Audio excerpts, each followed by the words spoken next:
나중에 말씀입니다. 찾으신 줄 알고 제가 봉독하도록 하겠습니다. 하나님이 노아에게 이르시되 모든 혈육 있는 자의 포악함이 땅에 가득하므로 그 끝날이 내 앞에 이르렀으니 내가 그들을 땅과 함께 멸하리라. 너는 코페르 나무로 너를 위하여 방주를 만들되 그 안에 칸들을 막고 역정을 그 안팎에 칠하라. 내가 만들 방주는 이러하니 그 길이는 300규빗, 너비는 50규빗, 높이는 30규빗이라. 거기에 창을 내되 위에서부터 한 규빗에 내고 그 문은 옆으로 내고 상중하 3층으로 할지니라. 내가 홍수를 땅에 일으켜 무릇 생명의 기운이 있는 모든 육체를 천하에서 멸절하리니 땅에 있는 것들이 다 죽으리라. 그러나 너와는 내가 내 언약을 세우리니 너는 네 아들들과 네 아내와 네 며느리들과 함께 그 방주로 들어가고 혈육 있는 모든 생물을 너는 각기 담수 한 쌍씩 방주로 이끌어들여 너와 함께 생명을 보존하게 하되 새가 그 종류대로 가축의 그 종류대로 땅에 기는 모든 것이 그 종류대로 각기 둘씩 네개로 나아오리니 그 생명을 보존하게 하라. 너는 먹을 모든 양식을 네개로 가져다가 저축하라. 이것이 너와 그들의 먹을 것이 되리라. 노아가 그와 같이 하여 하나님이 자기에게 명하신 대로 다 준행하였더라. 꼭 승리하는 삶을 살아가야 할 줄 믿습니다. 그렇게 살아가시기를 주님의 이름으로 축원합니다. 그럼 우리 사진 하나 보도록 하겠습니다. 잘 보이나요? 저 사진은 미국 켄터키 주에 2016년에 노아 방주 박물관이 건립이 되었는데 성경에 나와 있는 그 설계대로 이렇게 만들었다라고 하는 노아의 방주의 모습입니다. 보시면 그 길이가 135m, 넓이가 한 22.5m, 그리고 높이가 13.5m가 되는 어마어마하게 큰 그런 방주의 모습입니다. 저 방주를 짓는데 약 1억 달러, 우리나라 돈으로 한 1,500억이 들었다고 하는데 놀랍죠? 그 크기 그리고 비용 이런 게 참으로 놀랍습니다. 이 노아의 방주는 하나님께서 죄악으로 가득한 이 세상을 심판하실 멸하실 계획이기도 하지만 노아를 통하여 세상을 다시 회복하실, 즉 하나님께서 죄인들을 살리실 그 계획이었다라고 할 수가 있습니다. 그렇습니다. 우리 하나님께서는 진노 가운데서도 결코 하나님의 그 긍휼을 잊지 않으시는 그러한 분이십니다. 또한 이 노아는 예수님의 예표적인 그러한 인물이기도 합니다. 죄악으로 심판받아 마땅한 이 세상을 사랑하셔서 살릴 계획을 가지시고 이 땅에 오셔서 이 땅에서 이루신 구원을 이루신 예수님의 그 예표적인 인물이 바로 노아다라고도 할 수가 있습니다. 우리 사랑하는 이 배운 성도 여러분, 하나님께서 세상을 향해 심판을 선언하실 때 그 선언은 늘 갑작스럽게 들렸지만 사실은 하나님께서 오래오래 참으신 하나님의 그 인내의 끝임을 우리에게 잘 보여줍니다. 지금 이 시간도 우리 하나님께서 저와 여러분, 우리 모두를 참으시고 참으시는 그러한 시간이다라고 할 수가 있습니다. 또한 죄악으로 가득한 이 세상을 지금도 참고 참으시는 하나님의 그 인내 시간이다라고 할 수가 있습니다. 오늘 본문 13절에서 하나님께서는 노아에게 처음으로 분명하게 이렇게 말씀을 하십니다. 모든 혈육 있는 자의 포악함이 땅에 가득하므로 그 끝날이 내 앞에 이르렀으니 내가 그들을 땅과 함께 멸하리라. 이 말씀은 하나님께서 어느 한순간 충동적으로 하시는, 그리고 어느 순간에 충동하여서 분노로 일으키시는 그러한 말이 아닙니다. 이미 하나님께서는 120년이라는 그 시간 전에 이미 하나님께서 말씀하셨고, 그리고 120년을 기다리신 그 하나님의 그 마음이었고, 하나님의 마지막 경고였습니다. 그런데 오늘 본문을 자세히 보면 하나님께서는 심판을 말씀하시는 동시에 구원의 그 길을 우리에게 구체적으로 제시해 주고 있는 것을 볼 수가 있습니다. 하나님은 무너뜨리시는 분이기 전에 건지시는 분이십니다. 멸하시는 분이시기 전에 살리실 그 계획을 가지고 계신 분이 바로 우리의 하나님이십니다. 13절을 보면 하나님은 심판의 이유를 분명하게 말씀을 하고 있습니다. 포악함이 세상에 가득함으로. 우리가 지난주에 살펴본 6장 11절 12절에서도 이렇게 말씀을 하셨던 것을 우리가 볼 수가 있습니다. 한번 넘기는 게 이렇게 힘드네요. 그때에 온 땅이 하나님 앞에 부패하여 포악함이 땅에 가득한지라. 또한 12절에서도 이렇게 말씀하세요. 하나님이 보신즉 땅이 부패하였으니 이는 땅에서 모든 혈육이 있는 자의 행위가 부패함이었더라. 11절, 12절, 13절 연이어서 이 땅이 부패하였다라고 말씀을 하고 계세요. 부패하였기 때문에 마땅하게 멸망할 것이다 라고 그렇게 강조하고 있는 것을 세 번에 걸쳐서 우리가 볼 수가 있습니다. 부패라는 히브리어 단어가 사하트라는 그 단어입니다. 부패, 사하트. 그런데 아이러니하게도 13절에서 멸망, 그리고 17절에 보면 멸절이라는 단어가 나옵니다. 그런데 멸망과 멸절이라는 그 단어의 히브리어 단어가 바로 샤하트, 동일한 부패와 멸망과 멸절이라는 그 동일한 단어를 사용하고 있는 것을 볼 수가 있습니다. 이는 반드시 부패하면 멸망하게 된다. 이것은 바로 하나님의 그 심판의 강력한 메시지이기도 합니다. 부패하면 반드시 멸망하게 됩니다.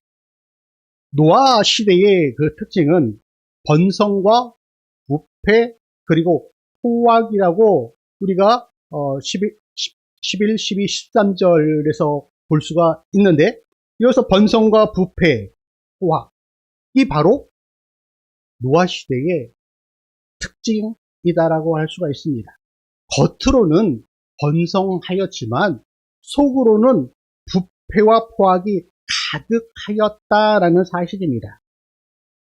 하나님을 떠난 그 번성, 하나님을 떠난 하나님 없는 그 번성은 결국 하나님에게서 점점점 멀어지게 되고 결국에 가서는 부패하고 멸망하게 된다라는 그 사실입니다.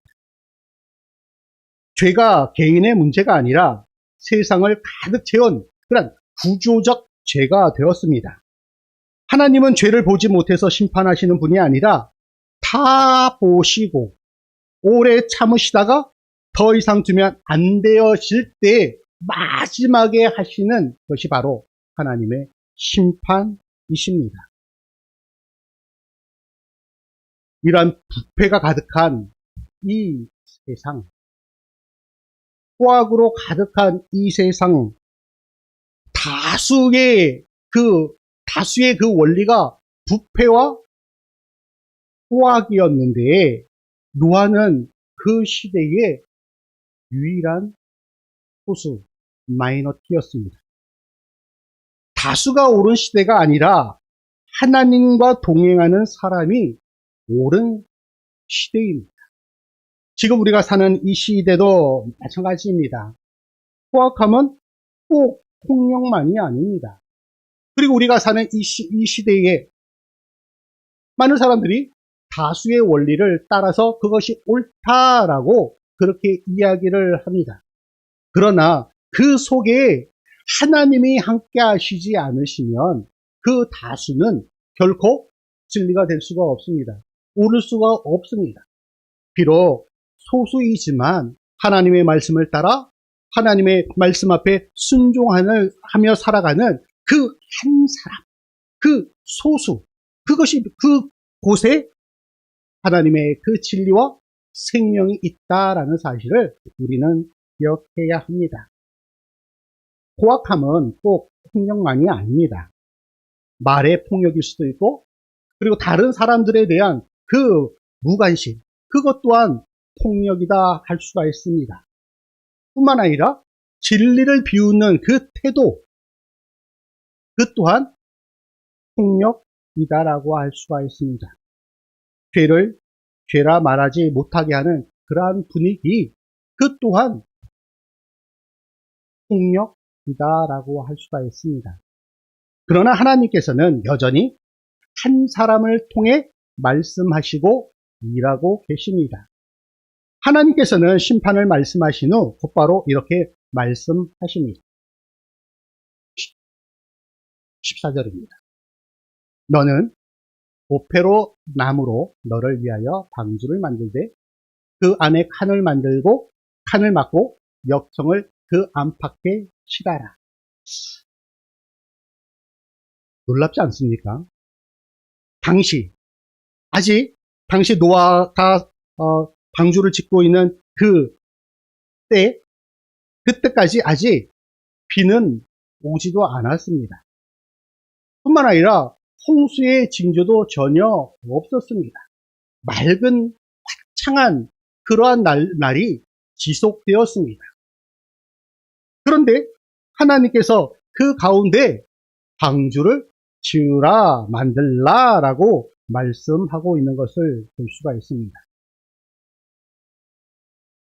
방주를 지으라는 것, 하나님의 그 명령은 어찌 보면 상식적으로 이해되지 않는 그러한 명령이었습니다. 비 한번 제대로 내리지 않던 시대, 바다도 없는 곳에서 거대한 배를 만드는 일, 그 일은 주위로부터 어리석은 사람이다, 비상식적인 사람이다 라고 손깍지를 받기에 충분한, 그러나 노아는 설명할 수 없는 말씀 앞에서 하나님 앞에 결코 설명을 요구하지 않았습니다. 방주는 그러니까 믿음의 순종이었습니다. 믿음은 이해한 뒤 순종하는 것이 아니라 순종하면서 하나님을 더욱더 알아가면서 이해하는 것입니다. 하나님께서는 방주를 만들라라고 말씀하실 때 대충 너 생각대로, 네가 하고 싶은 대로, 너의 설계대로 만들라라고 하시지 않으셨습니다. 재료와 구조와 층수, 그리고 창과 문에 대하여 하나님께서는 구체적으로 말씀하셨습니다. 그리고 노아는 그 하나님의 그 구체적인 그 말씀에 자신의 생각과 자신의 의지와 자신의 뜻을 조금도 개입시키지 않고 그 말씀대로 그 말씀을 따라 순종하였습니다. 이것이 바로 절대 순종입니다. 하나님은 대충 순종하는 믿음을 결코 원하지 않으십니다. 정확한 말씀에 대한 정확한 순종을 원하셨습니다. 그래서 하나님께서는 배를 만들라고 명령하시면서 정확한 치수와 창을 어떻게 낼 것인지, 문을 어디다 둘 것인지를 정확하게 말씀하셨던 것입니다. 그리고 하나님께서는 정확한 그 말씀 앞에 정확하게 노아가 순종하며 나아가기를 원하셨던 것입니다. 절대 순종은 바로 정확한 하나님의 말씀 앞에 겸손히 살아가는 그 삶의 모습이 바로 절대 순종이다라고 할 수가 있습니다. 하나님께서는 저와 여러분에게도 이것을 원하십니다. 그리고 하나님의 이 말씀을 저와 여러분에게 주셨습니다. 하나님께서 오늘도 내일도 날마다 주시는 그 생명의 그 말씀이 있습니다. 그리고 그 생명의 그 말씀을 따라 하나하나 순종하며 나갈 때 하나님께서는 그 순종하는 그 한 사람을 통하여 하나님의 새로운 역사, 하나님의 그 구원의 역사를 이루어 가실 줄 믿습니다. 그럼 오늘 우리의 신앙의 모습은 어떻습니까? 예배는 드리되 말씀에는 순종하지 않는 그러한 모습들, 하나님 앞에 은혜는 구하되 삶은 바꾸지 않는 우리의 모습들, 방주는, 노아의 방주는 결코 말이 아니라 삶으로 하나님 앞에 올려드리는, 삶으로 짓는 그러한 믿음이었습니다. 방주는 심판 가운데서도 열려있는 하나님의 그 구원의 계획이었습니다. 14절 말씀과 동일한 14절 말씀과 동일한 단어들이 사용된 성경 구절이 있습니다. 바로 출애굽기 2장 3절 말씀입니다. 출애굽기 2장 3절 이 말씀은 모세가 태어나고 그 아기가 점점점 커가면서 이제 바로가 그 어린아이들을 죽이는 그 장면 가운데 그 부모와 그 누나가 이 모세를 숨기는 그 장면 가운데 나오는 구절입니다. 출애굽기 2장 3절은 이렇게 말씀합니다. 더 숨길 수 없게 되매 그를 위하여 갈대 상자를 가져다가 역청과 나무진을 칠하고 아기를 거기 담아 나일 강가 갈대 사이에 두고. 여기서 방주에 해당하는 히브리어 단어, 앞에서 우리가 노아의 방주, 그 방주에 해당하는 히브리어 단어가 페바라는 단어인데 출애굽기 2장 3절에 보시면 갈대 상자가 바로 히브리어로 페바입니다. 페바.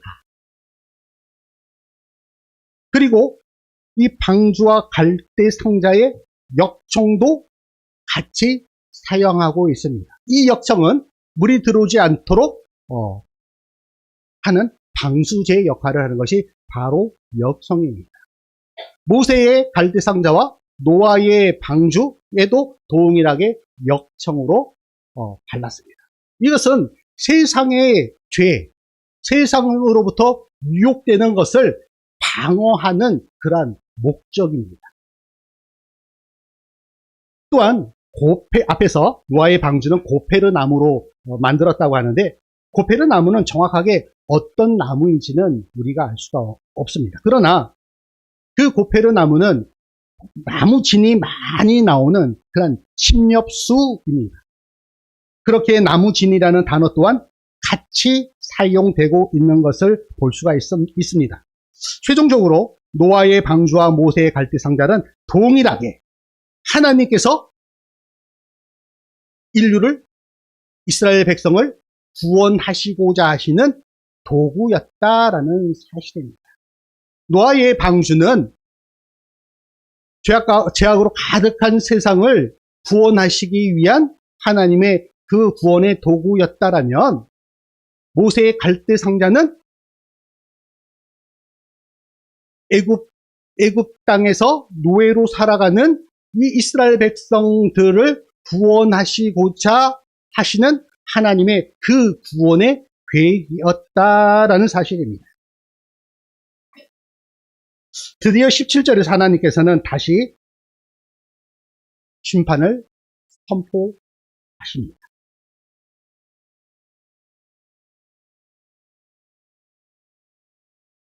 내가 홍수를 땅에 일으켜 무릇 생명의 기운이 있는 모든 육체를 천하에서 멸절하리니 땅에 있는 모든 것들이 다 죽으리라. 생명에 있는 기운,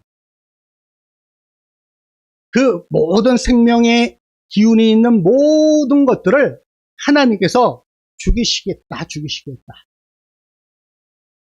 호흡하는 모든 생물들을 하나님께서 다 멸절하시겠다. 다 죽게 하시겠다라고 말씀하고 있습니다. 창세기 2장 7절에서 하나님께서는 사람을 지으시고 이렇게 말씀하셨습니다. 사람을 지으시고 생기를 그 코에 불어 넣으시니 사람이 생명이 됩니다. 흙으로 사람을 지으시고 그 코에 생기를 불어 넣으셨던 하나님께서 이제 그 코에서 생명의 그 기운을 다 없애시겠다라고 말씀을 하고 계세요.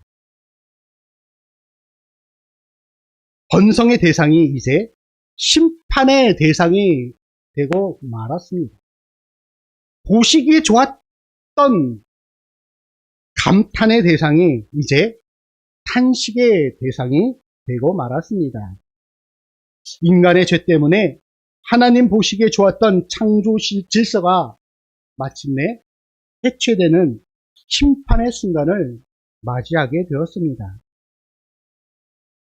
그러나 이런 절체절명의 순간 곧바로 7, 8절에서 이렇게 말씀하십니다.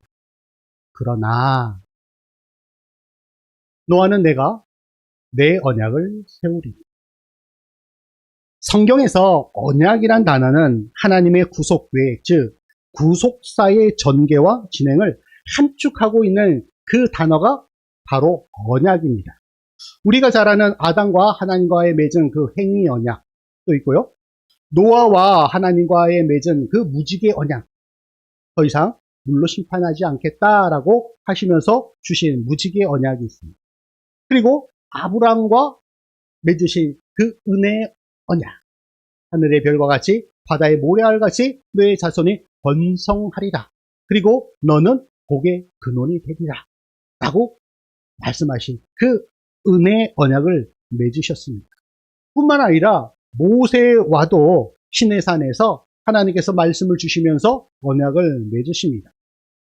다윗과 맺으신 그 소금 등불 언약도 마찬가지입니다. 이 하나님과 사람과의 그 언약, 성경에 나오는 그 언약은 바로 구속의, 하나님의 그 구속의 계획을 잘 보여주는 그 단어입니다.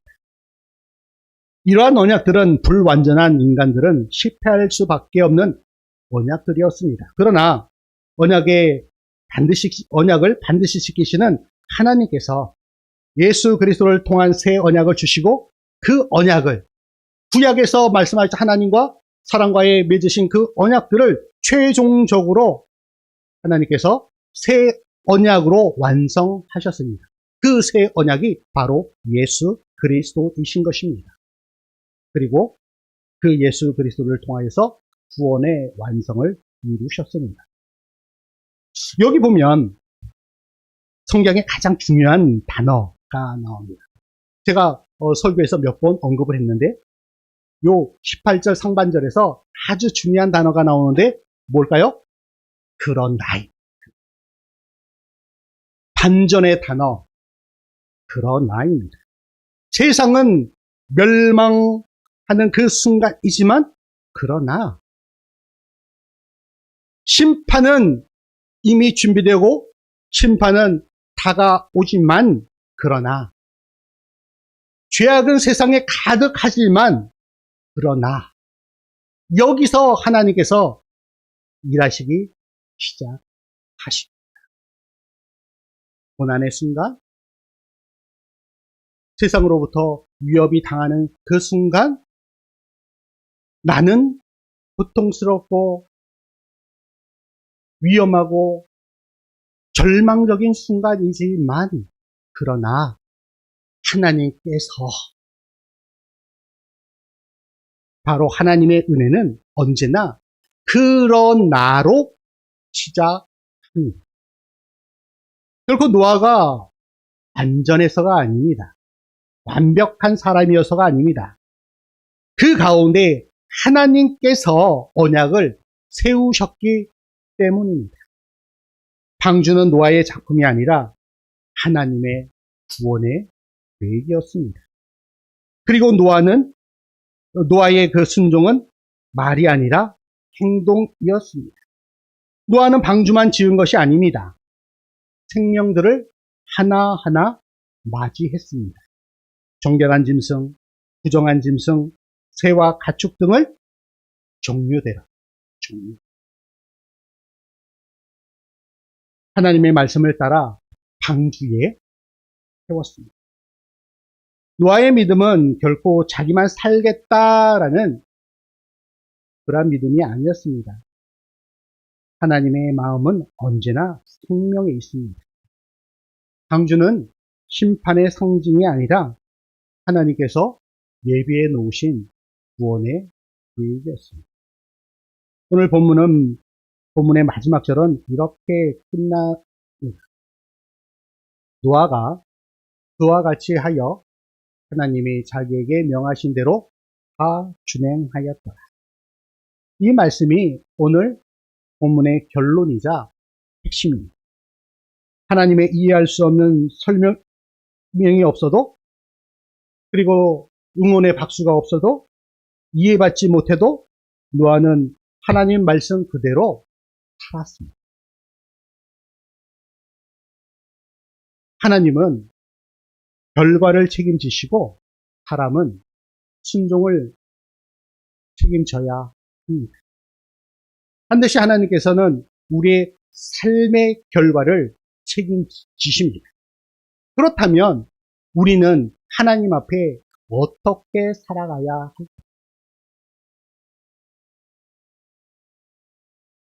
오늘 우리는 무엇을 짓고 있습니까? 사랑하는 이태원 성도 여러분, 노아는 하루아침에 방주를 지은 사람이 아닙니다.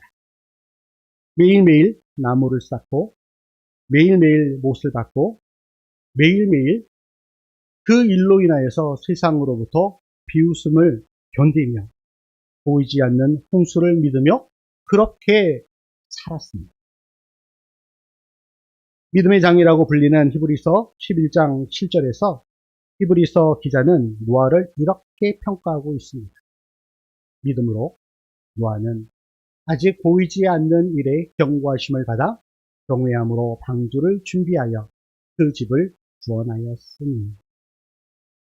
오늘 우리는 무엇을 준비하며 살고 있습니까? 세상의 안정과 편안함입니까? 아니면 하나님의 그 말씀에 순종함으로 하나님의 그 구원입니다. 사랑하는 이태원 교회 성도 여러분, 육의 눈으로 세상을 바라보지 마시기 바랍니다. 영의 눈으로 하나님의 그 놀라운 세계를 바라보시기 바랍니다. 노아와 같이 비록 한 번도 경험하지 못한 대홍수로 하나님의 멸할 계획 가운데 세상을 살릴 계획을 이루어 가시는 하나님의 그 말씀에 절대 순종하는 그 한 사람이 여러분이 되시기를 주님의 이름으로 소원합니다. 말씀을 통하여서 하나님께서 우리에게 주시는 귀한 그 생명의 메시지,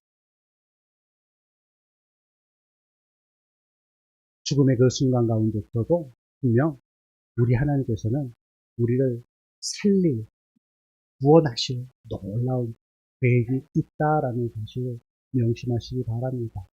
뿐만 아니라 그 계획은 나만을 위해서 주신 것이 아니라 우리 주위에 죽어가는 많은 그 영혼들을 향한 그 계획이기도 합니다. 그 계획을 저와 여러분, 우리 이태원 교회가 이루어 가기를 주님의 이름으로 간절히 축원합니다. 하나님, 세상이 무엇라 말하든 주의 말씀 앞에 노아처럼 설 수 있도록 우리를 붙들어 주시옵소서. 눈에 보이지 않아도 하나님의 말씀이시라면 순종하게 하시고 조롱 속에서도 방주를 짓는 믿음을 우리에게 허락하여 주시옵소서. 뿐만 아니라 우리의 가정이 방주가 되게 하시고 우리 교회가 생명을 살리는 방주가 되게 하시며 예수 그리스도 안에서 우리가 날마다 온전히 거하게 하여 주시옵소서. 이 모든 말씀 예수님의 이름으로 기도드립니다.